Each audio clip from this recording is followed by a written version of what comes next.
நம்ம எல்லாருமே நம்ம குடும்பத்துக்காகவும், நம்ம குழந்தைங்களுக்காகவும் தாங்க ஓடிக்கிட்டே இருக்கோம். நாள் ஃபுல்லா ஓடுறோம். 30 நாளும் உழைக்கிறோம், பிசினஸ் பண்றோம். நம்ம குடும்பத்த நல்ல நிலைமைக்கு கொண்டு வந்துரணும். நம்ம பணத்துக்காக எங்கேயுமே போய் நின்றக்கூடாது. நம்ம நல்ல ஒரு உழைப்ப குடுக்கணும். நம்ம ஃபேமிலிக்கு நல்ல ஒரு விஷயத்த நம்ம எப்பவுமே நிறைவேத்தணும். எல்லாருக்கும் தேவைப்படுறதுன்னு சொல்லி, நம்ம எல்லாரும் நினைப்போங்க. நானும் அப்படிதான் நினைப்பேன். ஆருத்ரா, ஆதிரா, சௌமியா, அம்மா, அப்பா இவங்க 5 பேருக்கு நான் எல்லாத்தையுமே சிறப்பா குடுத்துறணும்னு எப்பவுமே நினைப்பேன்.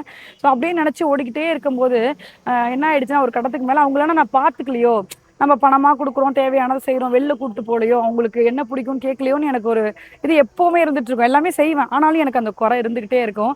ஸோ அதனால தான் டூர் கிளம்பி வந்துட்டேன். எது எப்படி போனாலும் இந்த 10 நாள் நம்ம குழந்தைங்களுக்காக தான்டான்னு சொல்லி கிளம்பி வந்தாச்சு. ஒரு 7 நாள் கிட்டத்தட்ட. வந்ததுக்கு அப்புறம் தாங்க எனக்கு நெறைய விஷயம் ரியலைஸ் பண்றேன். என்னன்னு பார்த்தீங்கன்னா, யார் யாருக்காக ஓடுறோம், எல்லாருக்கும் எல்லாம் செய்றோம், எல்லாரும் நல்லா இருக்கும்னு நெனைக்கிறோம். நம்ம குடும்பத்துக்காக நம்ம டைம் ஸ்பெண்ட் பண்ணலையோ அப்படின்னு தோணுச்சு. அதனால தான் நான் வந்திருக்கேன். ஸோ கண்டிப்பா உழைங்க, நல்லா சம்பாரிங்க, ஹாப்பியா இருங்க, நெறைய காசு சம்பாரிங்க, பிசினஸ் சூப்பரா பண்ணுங்க. உங்களோட உழைப்ப போட்டுட்டே இருங்க. ஒரு நாள் அதுக்கான வெற்றி கிடைக்கும். ஆனா, மாசத்துல ஒரு 2 நாளாவது குழந்தைங்க கூட, நம்ம குடும்பத்து கூட டைம் ஸ்பெண்ட் பண்ணணும்னு நான் நெனைக்கிறேன். ஏன்னா, எனக்கு ஏதோ ஒரு டிஃப்ரெண்ட் ஃபீலிங்கா இருக்கு. இந்த வெக்கேஷன் இவ்வளோ நாள் நெறைய வெக்கேஷன் போயிருக்கோம். இந்த வெக்கேஷன் வந்து எனக்கு ஒரு டிஃப்ரெண்ட் ஃபீல குடுக்குது. நான் என்னோட ஃப்ரெண்ட்ஸ் ஃபேமிலி, அண்ணன் ஃபேமிலி, என்னோட குழந்தைங்களோட வந்திருக்கேன். மனசு அவ்வளோ ஆறுதலா, அவ்வளோ சந்தோஷமா எத நெனச்சுமே கவலைப்படவே ஒரு இதே இல்லன்னு வச்சுக்கோங்களேன். சந்தோஷமா இருக்கு.